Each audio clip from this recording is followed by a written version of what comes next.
Hello friends, welcome back again. Welcome to my YouTube channel Swami study G K. Subscribe करिए हमारा channel, latest video notification को bell icon को दबाइए। तो ancient history के test series को आगे बढ़ाते हुए आज हमारा लेक्चर नंबर 12 है। आज की इस वीडियो लेक्चर में हम वैदिक सभ्यता को डिस्कस करने वाले हैं। इससे जो भी महत्वपूर्ण क्वेश्चन आंसर जो बन सकते हैं। इससे पहले हमने 3 वीडियो लेक्चर कंप्लीट किए जिसमें हमने पूरा वैदिक सभ्यता को समाप्त कर दिया है, और इसका चौथा वीडियो है वैदिक सभ्यता से रिलेटेड। इसमें हम सारे महत्वपूर्ण क्वेश्चन डिस्कस करेंगे जो प्रीवियस ईयर एग्जाम में पूछे गए हैं और जो बन सकते हैं। वीडियो को अंत तक जरूर देखिएगा। इससे पहले चैनल को सब्सक्राइब कर लीजिएगा और वीडियो अच्छी लगे तो लाइक कर दीजिएगा। चलिए वीडियो शुरू करते हैं। पहला क्वेश्चन है, वैदिक सभ्यता को यानी ऋग वैदिक सभ्यता संस्कृति का काल किसे माना जाता है? तो टाइम पीरियड कौन सा होता है? फ्रेंड्स, हमने डिस्कस किया था जो वैदिक सभ्यता उसको 2 भागों में बांटा गया था, पूर्व वैदिक काल या ऋग वैदिक काल और दूसरा उत्तर वैदिक काल। जो ऋग वैदिक काल था उसका टाइम पीरियड कितना था? 1500 बीसी से 1000 बीसी तक, और जो उत्तर वैदिक काल था उसका टाइम पीरियड कितना था? 1000 बीसी से 600 बीसी तक। देखिए कौन सा पूछा है, ऋग वैदिक काल, उसका टाइम पीरियड कितना था? 1500 से 1000 बीसी। तो option number A right answer. दूसरा उत्तर वैदिक काल का जो उत्तर वैदिक संस्कृति का काल विभाजन कब था? 1000 बीसी के बाद से 600 बीसी तक का ये उत्तर वैदिक काल। अगला क्वेश्चन है, आर्य शब्द का शाब्दिक अर्थ होता है? आर्य शब्द का क्या शाब्दिक अर्थ होता है? आर्य शब्द का शाब्दिक अर्थ होता है श्रेष्ठ या कुलीन। Option number B right answer. चलिए नेक्स्ट क्वेश्चन देखते हैं। नेक्स्ट क्वेश्चन है, प्रारंभिक आर्यों के बारे में निम्न कथनों में से कौन सा सही है? कि आर्य के बारे में कौन सा क्वेश्चन सही है? ये देखिए एसएससी में पूछा गया क्वेश्चन है। वे संस्कृत बोलते थे, क्या सही है? क्या वे घुड़सवारी करते थे? क्या सही है? वे कई झुंडों में भारत आए पहुंचे? क्या सही है? वे मुक्त नगरों में रहते थे? फ्रेंड्स, अगर आपको एक क्वेश्चन आपने पहला लेक्चर देखा उसमें आपको मैंने बताया था कि जो आर्य थे वो क्या थे? एक ग्रामीण सभ्यता थी। तो फिर इसमें ऑप्शन दिया है कि नगरों में निवास करते थे, तो ये तो बिल्कुल भी ऑप्शन गलत हो गया, और हमको यही तो निकालना था कौन सा सही नहीं है। तो ये ऑप्शन नंबर डी इसका राइट आंसर हो जाएगा, क्योंकि जो आर्य सभ्यता थी वो पूरी कैसी ग्रामीण सभ्यता थी, तो नगर का कोई नामो निशान ही नहीं था, तो वो कहाँ से आ गया।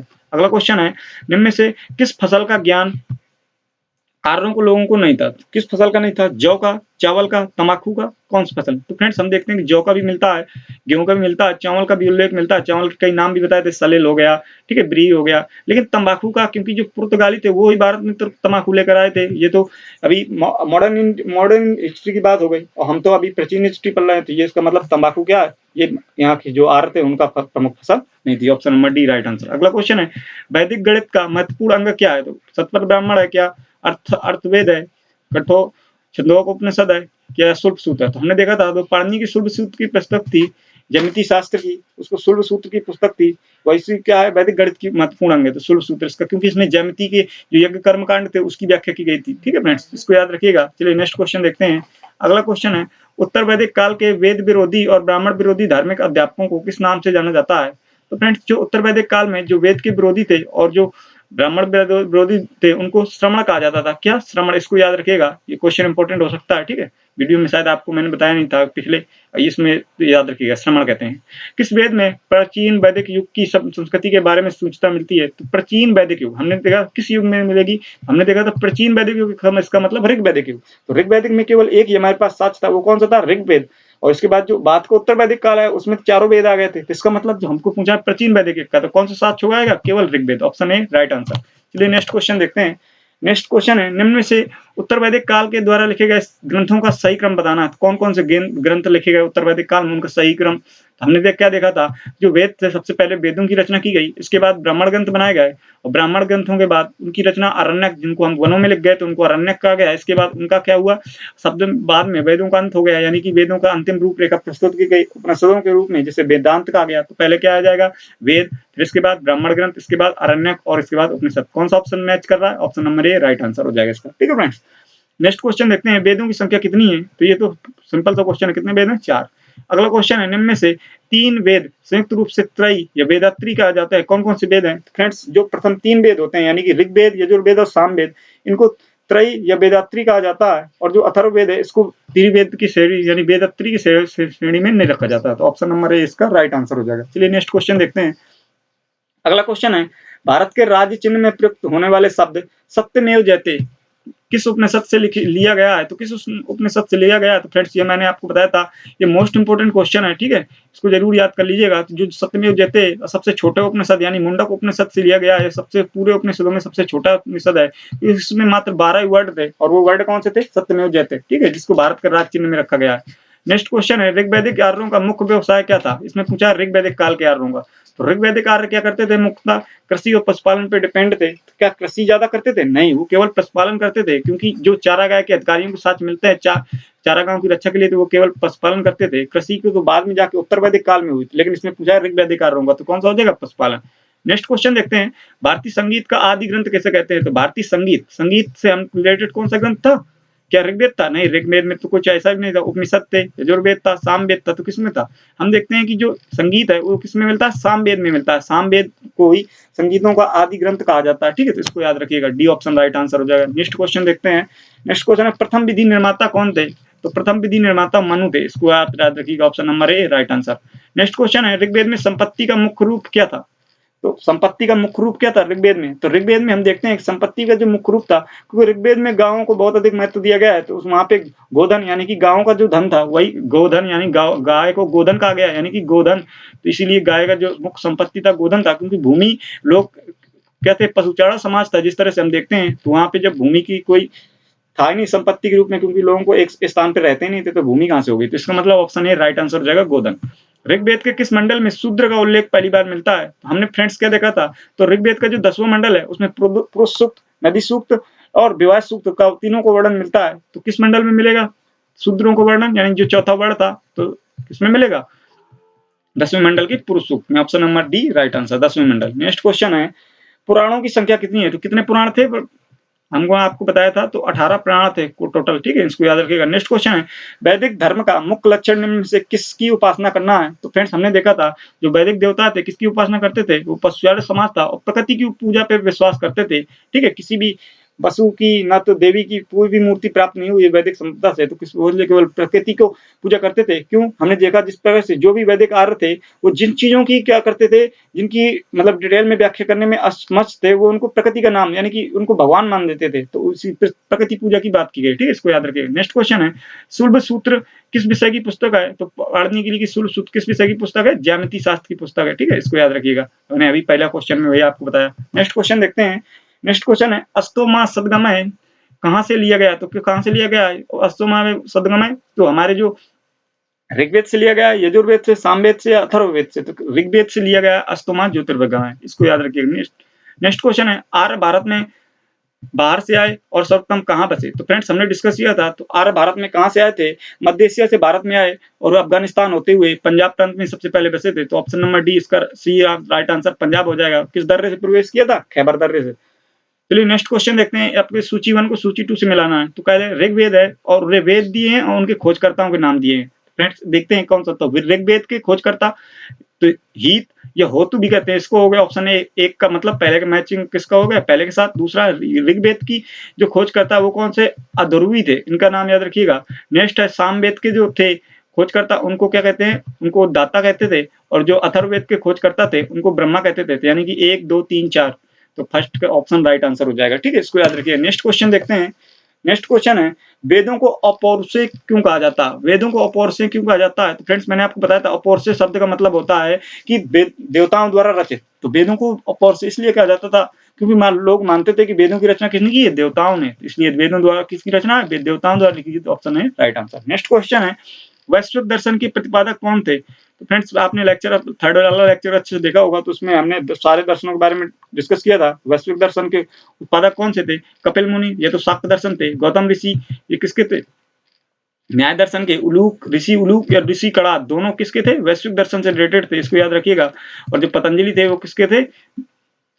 योग दर्शन के, ठीक है। चलिए नेक्स्ट क्वेश्चन है, पूर्व मीमांसा। देखिए जो दर्शन वाला क्वेश्चन है डेफिनेटली हर एक एग्जाम में जरूर पूछा था। देखिए 1998 में पूछा गया, फिर से बीपीएससी में दोबारा से पूछा गया है दूसरा क्वेश्चन। मीमांसा यानी पूर्व मीमांसा के प्रतिपादक कौन से थे? तो पूर्व मीमांसा के कौन से थे प्रतिपादक? जैमिनी ऋषि थे, ऑप्शन ए राइट आंसर हो जाएगा। देखिए कितने क्वेश्चन आपको मिलेंगे जो इनसे रिलेटेड है। नेक्स्ट है वेदांत यानी कि उत्तर मीमांसा के रेशन कौन से थे? तो वादरायण किसके थे? उत्तर मीमांसा के। और जो जैमिनी थे वो किसके थे? पूर्व मीमांसा के। अगला क्वेश्चन है, ऋग्वेद का कौन सा मंडल पूर्णतः सोम को समर्पित है? ये देखिए एसएससी जेई में क्वेश्चन पूछा गया 2018 में कि पूर्णतः सोम को कौन सा मंडल समर्पित है? तो 9वें मंडल में पुरुष 9वें मंडल में किसको? सोम देवता की चर्चा की गई है और इनको अमृत का देवता बताया गया, ठीक है। नेक्स्ट क्वेश्चन है प्रसिद्ध दशराग युद्ध यानी 10 राजाओं का युद्ध कहाँ लड़ा गया था, किस नदी के तट पर लड़ा गया था, रावी नदी, जिसको का पुराना नाम क्या था, परसुड़ी नदी के तट पर। तो फ्रेंड्स जो भी क्वेश्चन हमने तीनों वीडियो में डिस्कस किए उन्हीं से सारे क्वेश्चन हैं। आपने अगर तीनों वीडियो नहीं देखे हैं तो डिस्क्रिप्शन बॉक्स में आपको लिंक मिल जाएगी, वहां से आप इनको जरूर देख लीजिएगा। चलिए नेक्स्ट क्वेश्चन देखते हैं। नेक्स्ट क्वेश्चन है किस काल में अछूत की अवधारणा का उद्यत हुई। अछूत मतलब छुआछूत की धारणा का विकास किस काल में हुआ। क्या ऋग्वेद काल में एक छुआछूत की धारणा थी? नहीं, ऋग्वेद काल में छुआछूत की धारणा का विकास नहीं हुआ था। लेकिन हम जैसे उत्तर वैदिक काल में आते हैं, क्या वहां पे छुआछूत की धारणा का विकास हुआ? नहीं, उसमें भी छुआछूत की धारणा भले ही 3 वर्गों 4 वर्गों में बढ़ गया था लेकिन वहां पे भी छुआछूत की धारणा का विकास नहीं हुआ था। अब वही जाकर हम देखते हैं धर्मसूत्र काल में, तो वहां पे धर्मसूत्र काल मतलब 600 बीसी का काल होता है। इस वीडियो के बाद हम 600 बीसी पे इंटरेक्ट करेंगे, तो वो धर्मसूत्र काल में ही अछूत की भावना का उद्भव हो जाता है। तो ऑप्शन डी इसका राइट आंसर जो होगा धर्मसूत्र काल यानी 600 बीसी। नेक्स्ट क्वेश्चन है एशिया माइनर में स्थित बोगजकोई अभिलेख का महत्व इसलिए। बोगजकोई अभिलेख हमने देखा था, जो एशिया में माइनर में स्थित जो बोगजकोई अभिलेख है, जो लगभग 1400 ईस्वी आसपास का बना हुआ था, उसमें हमने देखा कि 4 देवताओं की मिलती है चर्चा, इंद्र, वरुण, मित्र और नक्षत्रों की चर्चा मिलती है, लेकिन अग्नि की चर्चा नहीं मिलती है। तो किस लिए इंपॉर्टेंट है? क्योंकि इसमें 4 देवताओं की चर्चा मिलती है। वो 4 देवता कौन से थे? इंद्र था, वरुण था, मित्र था और नक्षत्र था, लेकिन अग्नि का उल्लेख कहीं नहीं था। तो ऑप्शन ए राइट आंसर हो जाएगा। देखिए कितने बार क्वेश्चन पूछा गया है, ये यूपी पीसीएस में 2016 में अभी मेंस में पूछा गया था। ठीक है, नेक्स्ट क्वेश्चन देखते हैं। गायत्री मंत्र यानी देवी सवित्र को किस पुस्तक में मिलता है? तो हमने क्या देखा था, देवी तो ऋग्वेद के जो तीसरा मंडल है, ठीक है, जिसकी रचना किसने की थी? विश्वामित्र ने की थी। वहां पे सूर्य भगवान को सवित्र के रूप में संबोधित किया गया है। ठीक है, गायत्री मंत्र की रचना मिलती है, किसने की थी? इनका नाम याद रखिएगा। न्याय दर्शन को प्रचारित कौन से थे? देखिए दर्शन से रिलेटेड ये क्वेश्चन है। देखिए उत्तराखंड में यूपी पीसीएस में कितनी बार क्वेश्चन पूछा गया।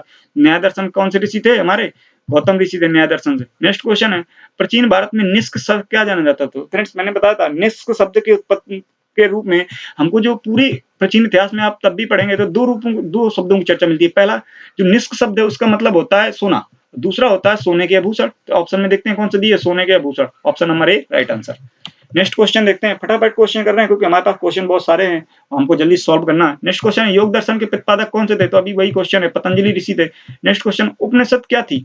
उपनिषद पुस्तकें थी, किस पर बेस्ड थी? धर्म पे बेस्ड थी, योग पे विधि थी, या विधि पे या दर्शन पे? तो हमने देखा था कि जो वेदों की अंतिम रचना थी उसको क्या कहते थे हम?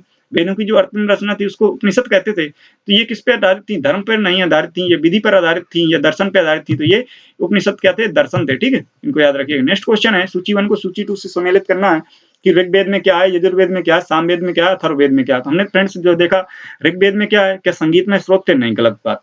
स्रोत और कर्मकांड नहीं। तंत्र मंत्र और वशीकरण हम देखते हैं कि जो ऑप्शन डी है उसका मतलब जो अथर्ववेद में तंत्र मंत्र जादू टोना की बात। सामवेद किससे रिलेटेड है पहले देखते हैं, एलिमिनेट करते हैं इसको। देखो डी का हमारा थर्ड ऑप्शन, तो डी का थर्ड किस पे? तो इसमें ए पे हो गया और सी पे हो गया। इसका मतलब हमारा ऑप्शन ये तो पहला सही होगा या तो तीसरा सही होगा, यानी दूसरा गलत हो गया और चौथा गलत। एलिमिनेशन से लगाते हैं इसको।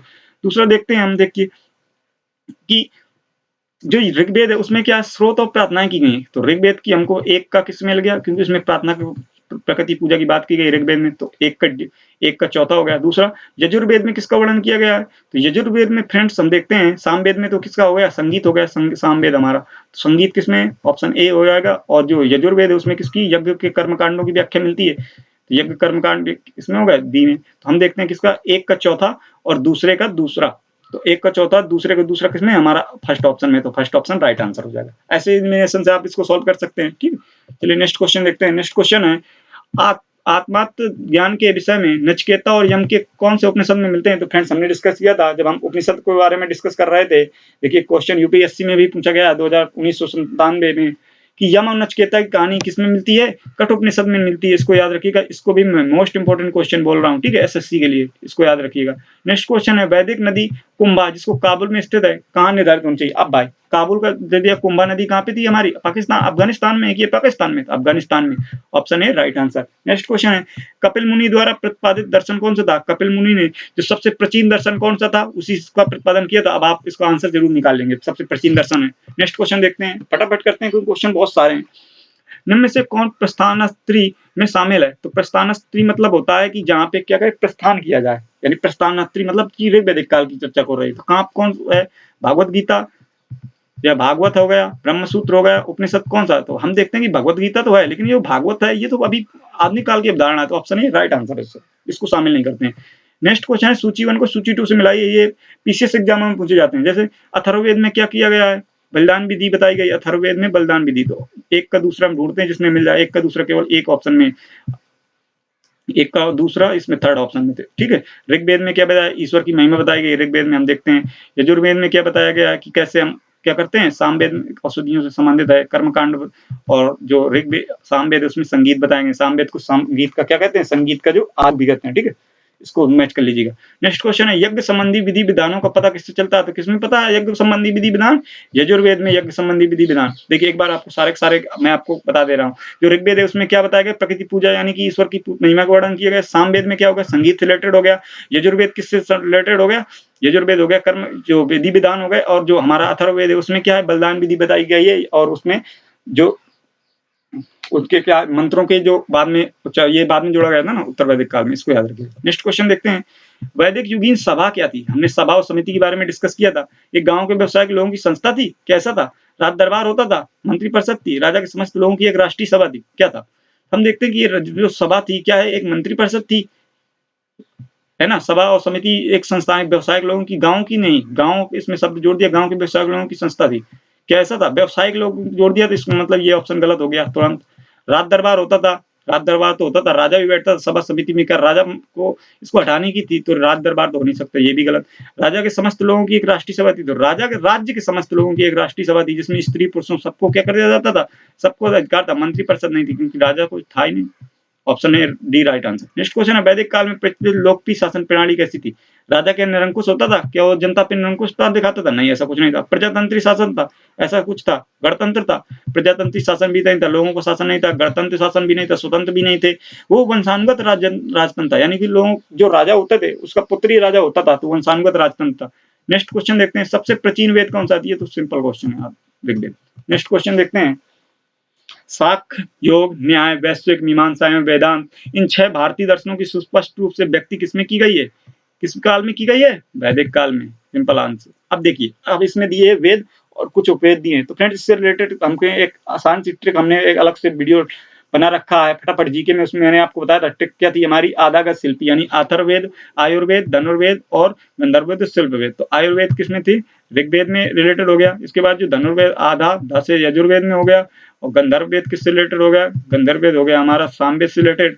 और जो शिल्पवेद हो गया किससे, अथर्ववेद से रिलेटेड। तो किससे हो जाए, 1 2 3 4, option number B right answer. Next question देखते हैं, ऋग्वेद के 6वें मंडल को वंश गोत्र, ये वंश मंडल या गोत्र मंडल कहा जाता है, किससे रिलेटेड है। ऋग्वेद किन 6 मंडलों को वंश मंडल या गोत्र मंडल कहा जाता है। तो दूसरे से लेकर के जो 7वें मंडल थे इनको वंश मंडल कहते हैं, नहीं कहते हैं भाई, ऐसा कैसे कहने लगे तुम।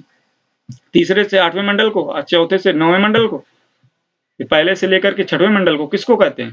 तो हम देखते हैं जो दूसरे से लेकर 7वां मंडल, इन्हीं को क्या कहते हैं, वंश मंडल या गोत्र मंडल का नाम देते हैं। क्यों नाम देते हैं, ऐसा भी क्वेश्चन आपके माइंड में आ सकता है, क्योंकि जो हमने अब डिस्कस किया था कि जो ऋग्वेद के हैं उसके जो दूसरे से लेकर के जो 7वें मंडल है, ये क्या है, प्राचीन मंडल है, बाकी क्या है, नए मंडल है, तो इसको गोत्र मंडल इसलिए कहा जाता है, वंश मंडल, ठीक है, इसको याद रखिए। नेक्स्ट क्वेश्चन देखते हैं। नेक्स्ट क्वेश्चन है, किस वेद में जादुई माया वशीकरण की चर्चा की गई है। तो अभी मैंने बताया, वह जादुई तंत्र मंत्र जादू टोना किसमें, अथर्ववेद में, D option. Next question, Rigveda के कितने मंडल है, कितने मंडल है टोटल, 10 मंडल। कौन सा वेद अंशतः गद्य रूप में लिखा गया, तो गद्य रूप में कौन सा लिखा गया, यजुर्वेद है, कुछ गद्य में लिखा गया, कुछ पद्य में लिखा गया, इसको याद रखिए।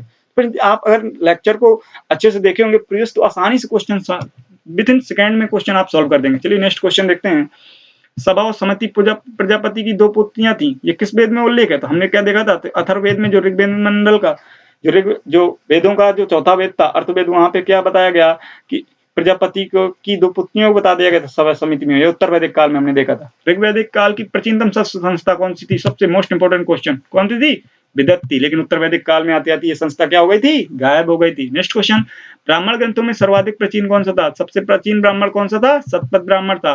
किससे रिलेटेड था, किस वेद से रिलेटेड था, तो हमारा यजुर्वेद से रिलेटेड था। नेक्स्ट क्वेश्चन देखते हैं, फटाफट आप क्वेश्चन लगा सकते हैं। गोत्र व्यवस्था प्रचलन में कब आई, तो गोत्र व्यवस्था कब प्रचलन में आई थी, उत्तर वैदिक काल में। हमने देखा था गोत्र व्यवस्था क्या हो गया था, उदय हो गया था, ठीक है। नेक्स्ट क्वेश्चन है अनुलोम विवाह और प्रतिलोम विवाह, इसको तो हमने बहुत अच्छे से डिस्कस किया था। अनुलोम विवाह प्रतिलोम विवाह दोनों क्वेश्चन देखिए सॉल्व कर लेंगे आप, नहीं देखा था तो वीडियो मैं अभी बता दे रहा हूँ कि जो अनुलोम विवाह होता है उसमें क्या होता था कि जो उच्च वर्ण का पुरुष होता था और निम्न वर्ण की और स्त्री होती थी तो इस विवाह को क्या कहते थे, अनुलोम विवाह। और जो प्रतिलोम विवाह क्या होता था कि उच्च वर्ण की क्या होनी चाहिए, स्त्री होनी चाहिए, और निम्न वर्ण का क्या होना चाहिए, हमारा पुरुष होना चाहिए। तो क्या हो जाएगा, इसको प्रतिलोम विवाह कहते हैं। और डिटेल के लिए आप वीडियो देखिएगा, पहले वाले में उसमें मैंने फुल डिटेल में बताया था और भी। तो अनुलोम विवाह क्या होगा, उच्च वर्ण का पुरुष और निम्न वर्ण की स्त्री, option A right answer. Next को प्रतिलोम विवाह, जब उच्च वर्ण का पुरुष, गलत ऑप्शन, उच्च वर्ण की नारी और निम्न वर्ण के पुरुष के साथ विवाह, तो option number B right answer. Next question देखते हैं। नेक्स्ट क्वेश्चन है, ब्रीही शब्द किसके लिए प्रयुक्त किया है, सलेल हो गया, ब्रीही हो गया, किसके लिए प्रयुक्त किया है, चावल के लिए। नेक्स्ट क्वेश्चन है, सूची 1 को सूची 2 से मिलाना। शिक्षा, कल्पसूत्र, निरुक्त, छंद, ये क्या थे हमारे, ये हमारे वेदांग थे। हमने डिस्कस किया था ना वेदांग में कि हमारे कितने वेदांग थे, 6 वेदांग थे। किसको क्या कहा गया था, शिक्षा किसको कहा गया था, ध्वनि शास्त्रों को। ध्वनि शास्त्र, कल्पसूत्र, निरुक्त, छंद, कर्मकांड, शब्द व्युत्पत्ति, भाषा और छंद शास्त्र। छंद शास्त्र, छंद की रचना किसमें की गई, छंद शास्त्र में। तो डी का 4 हो गया था। डी का 4 किसमें है, तो इसमें तो है नहीं, इसमें भी नहीं है। जैसे आपको सपोज पढ़िए, आपको क्वेश्चन का आंसर नहीं पता, तो इसका मतलब ये तो ए ऑप्शन होगा या तो सी ऑप्शन होगा। और देखते हैं, कल्पसूत्र, कर्मकांड किसमें था, कल्पसूत्र देखते हैं, तो शिक्षा किसमें थी, ध्वनि सूत्र से। अगर आपको ध्वनि सूत्र शिक्षा हो गई, कल्पसूत्र कर्मकांडों की व्याख्या थी, और निरुक्त सूत्र में क्या थी, भाषा शास्त्र थी। 1 2 3 4 option number A right answer, यानी कि ये वाला गलत हो जाएगा क्योंकि इसमें ए पहले के दूसरे दिए। ठीक है, नेक्स्ट क्वेश्चन है, प्राचीनतम व्याख्या अष्टाध्यायी की रचना कौन से थे। तो हमने देखा था जो अष्टाध्यायी किसकी थी, व्याकरण की पुस्तक थी। इसके रचनाकार थे कौन से थे, ऋषि पाणिनि। ये मोस्ट इंपोर्टेंट क्वेश्चन, इसमें भी मैं टैग लगा दे रहा हूँ। नेक्स्ट क्वेश्चन देखते हैं, फटाफट करते हैं। कौन सी स्मृति प्राचीन स्मृति है, तो बहुत प्रकार की स्मृतियों की चर्चा मिलती है, लेकिन सबसे प्राचीन स्मृति मनु स्मृति को सबसे प्राचीन स्मृति की संज्ञा दी जाती है। ठीक है, नारद स्मृति जो ग्रंथ है, इसमें क्या अनेक प्रकार के दासों की तुलना की गई है, तो ये नहीं हो सकता मनु स्मृति। प्राचीनतम पुराण कौन सा था, तो सबसे प्राचीनतम पुराण, आप धार्मिक लोग ज्यादा हैं तो आप इसका आंसर जरूर देंगे, तो ऑप्शन सी नंबर का ऑप्शन आपके लिए। नेक्स्ट क्वेश्चन है, वैदिक समाज की आधारभूत इकाई क्या थी। तो फ्रेंड्स हमने डिस्कस किया था, सबसे जो समाज की सबसे इकाई क्या थी, कुल होती थी। कुल के बाद ग्राम होते थे, फिर विश्व होता था, फिर जन होते थे। सबसे आधारभूत इकाई कौन सी हो गई, कुल हो गई। नेक्स्ट क्वेश्चन देखते हैं फटाक से। ऋग्वेद में सबसे पवित्र नदी, सबसे पवित्र नदी को क्या कहते हैं, नदीत्मा। किसको कहा गया है, सरस्वती को। लेकिन सबसे ज्यादा उल्लेख किसका हुआ, सिंधु नदी का। और नदीत्मा यानी सबसे पवित्र नदी सरस्वती, तो ऑप्शन में C B right answer, Saraswati नदी नदीत्मा कहते हैं। ऋग्वेदिक काल में उस सबसे प्रधान देवता की पहचान की रहे जिसकी स्तुति में 250 सूक्त लिखे गए। तो सबसे ज्यादा सूक्त 250 सूक्त किसके लिए, इंद्र के लिए। इसके बाद जो 200 सूक्त किसके लिए लिखे गए, अग्नि के लिए। तो 250 सूक्त इंद्र को। इंद्र को क्या नाम दिया गया, पुरंदर भी कहा गया। D option. नेक्स्ट क्वेश्चन, उत्तर वैदिक काल में देवता को सर्वोच्च स्थान प्राप्त था, किस देवता को। हमने देखा था उत्तर वैदिक काल। देखिए आप क्वेश्चन को ध्यान से पढ़ा करिए, अगर ऋग्वेदिक काल पूछता तो ये देवता क्या हो जाता, प्रकृति पूजा। लेकिन जो उत्तर वैदिक काल में जो प्रजापति थी, इसको क्या किया, मेन देवता बता दिया गया। न तो इंद्र का स्थान रहा, न तो अग्नि का रहा, न वरुण का। लेकिन जो विष्णु था, इनका विष्णु ब्रह्मा और रुद्र देवताओं को क्या होगा, महत्व हो गया। और जो प्रजापति था उसको देवताओं को सर्वोच्च स्थान दिया गया। और जो सभा समिति थी, इन्हीं को क्या बना दिया गया, प्रजापति की पुत्रियां बना दिया। चलिए नेक्स्ट क्वेश्चन देखते हैं। नेक्स्ट क्वेश्चन है, इनको यज्ञों को मिलाना है। राष्ट्र यज्ञ क्या होता है, अश्वमेध यज्ञ क्या होता है, वाजपेयी यज्ञ क्या होता है, अंतिम रोष्ट यज्ञ क्या होता है। तो फ्रेंड्स आपको अश्वमेध यज्ञ रामायण से आपने अभी हाल ही में देखा तो आपको याद होगा। अश्वमेध यज्ञ में क्या होता है, राजा क्या करता है, अपनी शक्ति को बढ़ाता है और उसके लिए क्या करता है, घोड़ा छोड़ता है। सर्वप्रथम राजन के, तो इसको ऑप्शन से आप एलिमिनेट करिए। राजा के सिंहासन रोहण को अश्वमेध संबंधित यज्ञ कौन सा होता है, राष्ट्रीय यज्ञ जो होता है। राष्ट्रीय यज्ञ क्या होता है, राजा को क्या किया जाता है, जब उसको क्या करता है, राजा सिंहासन आरोहण करता है, राष्ट्रीय यज्ञ होता है। अश्वमेध राजनीतिक शक्ति बढ़ाने के लिए किया जाने वाला कार्य। राजनीतिक शक्ति ही तो बढ़ाती है जब राजा अश्वमेध यज्ञ करता है, क्योंकि उसको घोड़ा चढ़कर जिस क्षेत्र में जाता है उसी क्षेत्र में उसकी विजय हो जाती है।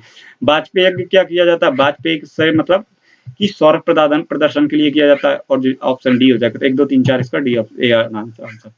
अब कुछ नदियां हैं ऋग्वैदिक काल की और उनके आधुनिक नाम दिए गए। तो फ्रेंड्स इसको भी मैंने बहुत डिटेल से कराया था वीडियो में, तो आप इसको जरूर कर लेंगे मेरे ख्याल से। तो पुरुषनी नदी, पुरुषनी कहते हैं रावी नदी को। तो पहले का पहला 2 ऑप्शन में है, तो इसका मतलब हमारा या तो पहला सही होगा या तो दूसरा। ठीक है, दूसरा देखते हैं। शतुद्री सतलज को कहते हैं, अश्कनी चिनाब को, व्यास विपाशा को। तो कौन सा हो जाएगा, 1 2 3 4 option number A right answer. Next question, संस्कारों की सब कितनी संख्या, तो कितने संस्कार है, 16। मैंने डिस्कस भी किया था, आपको याद होगा लेक्चर में आपको।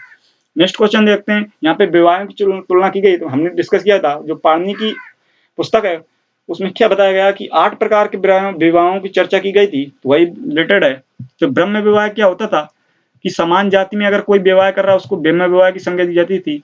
एक का एक हो गया, ठीक है। दूसरा होता था देव विवाह। क्या होता कि अगर कोई पुरोहित के साथ किसी कन्या का विवाह कर दिया जाता था, वो क्या होता था, देव विवाह होता था। फिर आर्ष विवाह और प्रजापत्य विवाह। अगर बिना आर्ष विवाह क्या होता था, कन्या मूल के रूप में एक जोड़ी गाय या एक जोड़ी बैल चुकाता था। यानी कि जो अगर जो कन्या मूल का जो प्रथा है, वो क्या करता था, लड़की के पिता को क्या करता था, एक जोड़ी गाय या बैल देता था। तो क्या होता था, आर्ष विवाह, प्रजापत्य विवाह, बिना दहेज के विवाह। तो यानी सी का कौन सा हो जाएगा, सी का तीसरा और डी का चौथा, 1 2 3 4 ये भी हो जाएगा, ठीक है। नेक्स्ट क्वेश्चन देखते हैं, 3 ऋण में शामिल नहीं। तो फ्रेंड्स हमने जो अभी पिछला लेक्चर किया था उसमें डिस्कस किया था 3 प्रकार के ऋणों की चर्चा की थी, देव ऋण, पितृ ऋण, ऋषि ऋण। लेकिन जो मातृ ऋण है उसको ऋण की संज्ञा में नहीं रखा गया, तो इसको याद रखिएगा, ठीक है। नेक्स्ट क्वेश्चन देखते हैं, ऋग्वैदिक काल में संबंधित मध्वान्हों की संस्कृति क्या थी। तो ऋग्वैदिक काल में हमने देखा था कि हमने जिस प्रकार से ताम्रपाषाण काल देखा उसमें मध्वान्हों की हमको चर्चा मिली, लेकिन अब ऋग्वैदिक काल में भी हमको मध्वान्हों की चर्चा मिली। तो कौन से मिले थे, चित्रदूषण मध्वान्हों की चर्चा मिली थी, या गेरुई मध्वान्हों की चर्चा मिली थी, तो चित्रदूषण मध्वान्हों की चर्चा मिली थी। लेकिन जब यही हम जाकर के किसमें देखते हैं, उत्तर वैदिक काल में देखते हैं, तो सॉरी जो ऋग्वैदिक काल है उसमें क्या मिलते हैं, गैरवर्णीय मृदमान मिलते हैं, यानी ओसीपी मृदमान मिलते हैं। लेकिन जो उत्तर वैदिक काल है उसमें हमको चित्रदूषण मृदमान मिलते हैं। यानी कि जो उत्तर वैदिक काल में जो चित्रदूषण मृदमान मिले, लेकिन जो ऋग्वैदिक काल उसमें क्या मिला, गेरुवर्णीय मृदमान मिले। इसको याद रखिए, थोड़ी मिस्टेक हो गई थी।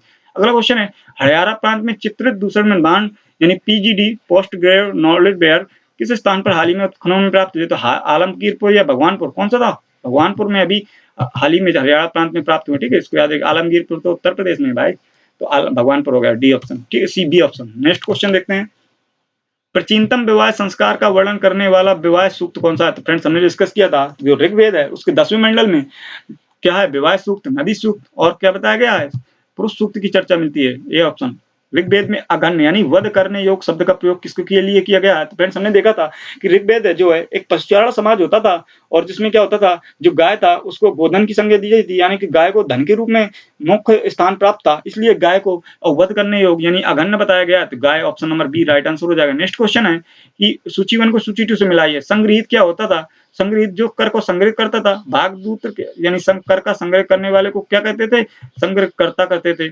पांसे खेल में राजा का सहायक क्या कहते, अच्छवाप क्या होता था, प्रतिहार, यानी कि एक का दूसरा पहले मिला लेते हैं। एक का दूसरा किसमें ऑप्शन में है, सिर्फ एक ही ऑप्शन में, यानी कि ऑप्शन डी इसका राइट आंसर हो जाएगा। और भी देख लेते हैं, एक का दूसरा हो जाएगा बी का पहला, यानी भागदूत क्या होता था, कोषाध्यक्ष होता था, छत्री क्या होता था, छत्री क्या होता था, राजा का रक्षक होता था, अच्छवास क्या होता था, अच्छवास होता था पांसे खेल में राजा का सहायक, ठीक है। नेक्स्ट क्वेश्चन देखते हैं, नेक्स्ट क्वेश्चन है ऋत। हमने चर्चा की थी ऋत और ऋतु दोनों की चर्चा की थी। तो ऋत क्या होता था, ऋतस्व गोप कारण स्थापित करने का किस वैदिक युक्ता को ऋत की चर्चा में, ऋत क्या होता था, वरुण को ऋत की संज्ञा मिलती है और ऋतु दोनों की चर्चा मिलती है ऋत के। ये इंपोर्टेंट भी मोस्ट इंपोर्टेंट है। नेक्स्ट क्वेश्चन देखते हैं, कौन मूलतः जल का या समुद्र का देवता कहते हैं। तो किसको कहते हैं, जल का देवता, वरुण को जल का देवता की संज्ञा मिलती है। नेक्स्ट क्वेश्चन है, मनुस्मृति मुख्यतः संबंधित है। तो मनुस्मृति में क्या बताया गया है, सामाजिक व्यवस्था के बारे में, राजकाज पद्धति अर्थात तो कानून की पुस्तक है मनुस्मृति, ठीक है। इसमें जो पृथ्वी उदय के बारे में बताया गया है। नेक्स्ट क्वेश्चन देखते हैं, नेक्स्ट क्वेश्चन है, गायत्री मंत्र की रचना किसने की थी। तो गायत्री मंत्र की रचना किसने की थी, ऋषि विश्वामित्र, ऋग्वेद के 3रे मंडल में। अवेस्ता और ऋग्वेद में क्या समानता है, और अवेस्ता किस क्षेत्र से संबंधित है। तो अवेस्ता जो एक ग्रंथ है वो ऋग्वेद के समान ही शासनकाल में इसका लिखा गया था। जो अवेस्ता है ये ईरान से संबंधित है, ठीक है, मध्यकाल में।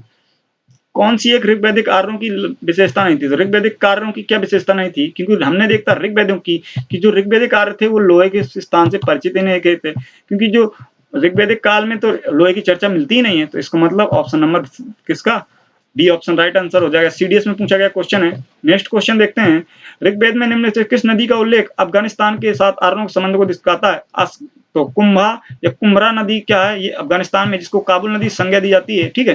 तो उसका सी ऑप्शन हो जाएगा। नेक्स्ट क्वेश्चन है, धर्म और ऋतु भारत की प्राचीनतम वैदिक संस्कृति के केंद्र को चित्रित करता है। धर्म क्या होता था, व्यक्ति के दायित्व और स्वयं को दूसरों के प्रति कर्तव्यों की श्रृंखला को धर्म कहते थे, सही है। ऋत क्या होता था, नैतिक मूल्यों का देवता होता था, ये भी सही है। यानी कि इसका ऑप्शन और 1 और 2 दोनों ऑप्शन। ये देखिए यूपीएससी 2011 में क्वेश्चन पूछा गया है। नेक्स्ट क्वेश्चन देखते हैं, आर्यों को आर्कटिक होम का सिद्धांत किसने दिया था। ये तो आपको पता ही होगा, बाल गंगाधर तिलक ने दिया था।